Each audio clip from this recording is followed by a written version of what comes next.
Request చేస్తున్నాము. Sir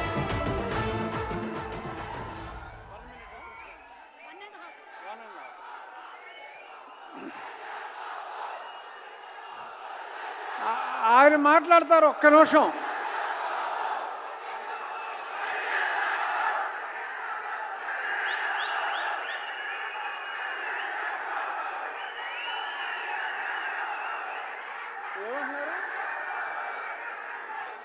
బాబు ఆగరా బాబు, సరే ఆగండి ఒక్క నిమిషం. కళ్యాణ్ గారి గురించో చెప్తాం.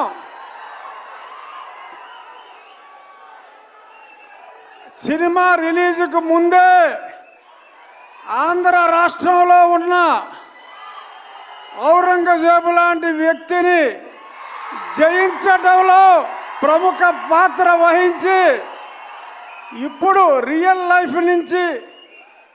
లైఫ్లో ఆ హరిహర వీరబల్లు పాత్రలో ఆయన శివాజీ కలలు గన్న సామ్రాజ్య స్థాపన కోసం ఏం చేశారో చూడబోతున్నాం.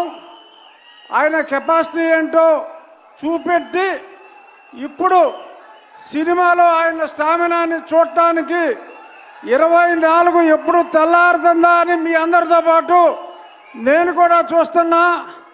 పవన్ కళ్యాణ్ గారు అంటేనే ఒక ఆవేశం, ఉద్వేగం. Is the greatest human being. నటుడిగా కన్నా ఒక వ్యక్తిగా ఎంతో ఉన్నతమైన వ్యక్తి.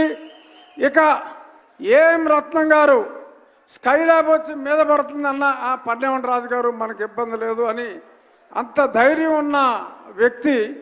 ఎన్నో హిట్ సినిమాలు తీసిన వ్యక్తి. ఇప్పుడు కళ్యాణ్ గారితో ఒక సంచలనాన్ని సృష్టించడానికి ముందుకు వస్తున్నారు. All the best sir. Thank you.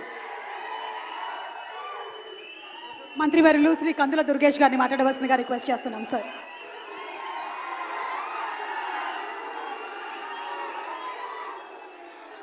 అశేష అభిమాన జన సందోహంతో,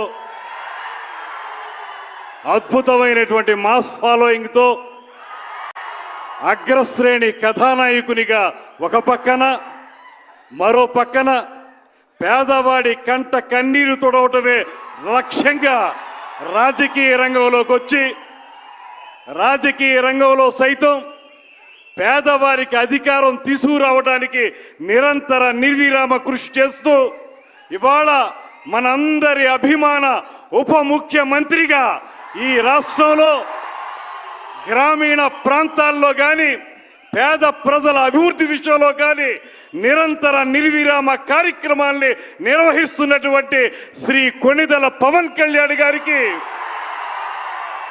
నిర్మాత ఏఎం రత్నం గారికి, ఈ వేదికను అలంకరించినటువంటి 50 మంది పెద్దలకి, అన్నిటికంటే మించి